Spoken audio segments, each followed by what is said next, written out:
I always got along. Yeah, I knew Jim when he was just starting it. I was doing Mass Superstar in and out of Mid-South at the time, and he was there, I think, as the Blade Runner. Right, Sting.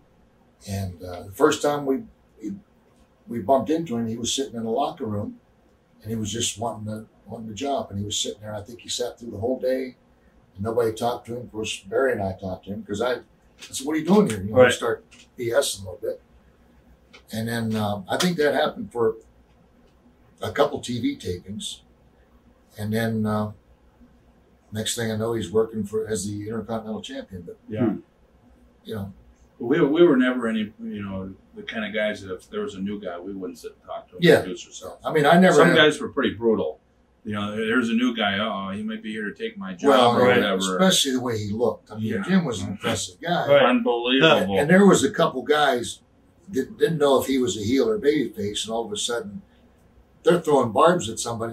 And the same thing happened to us. They don't know if he's going to babyface or heel or take their job or something else. Right. But as far as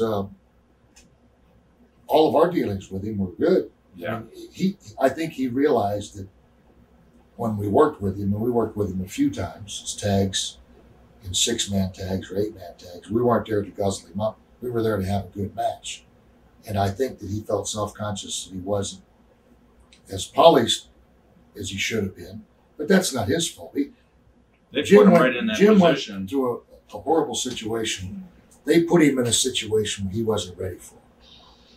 And it wasn't his fault that he wasn't ready for it. They just wanted to replace the other guy. Memories of Jake in and out of the ring. Jake the Snake? Yeah.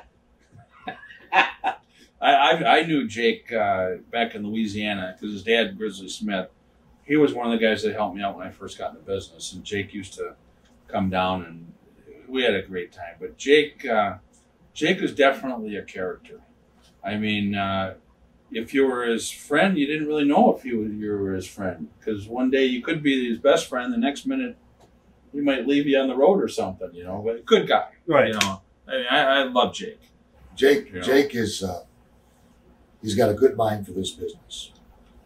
And I don't think that the promoters took him as serious as they could have or should have because of his screw-ups.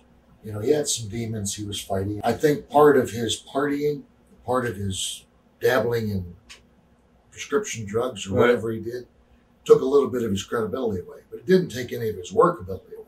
Well, I'll tell you, Jake was a good worker. He was a hell of a worker. And great at psychology. Oh, good. And we were just talking today. That's what's missing today in this business, the psychology. It's all spot. Doing the moves and doing the spots and all the maneuvers, you can learn that. But you have to learn psychology. And there again, Jake has good psychology still yet. But I think that what hurt him was his credibility because you can't put all your eggs in the basket that you don't know if it's going to be broken or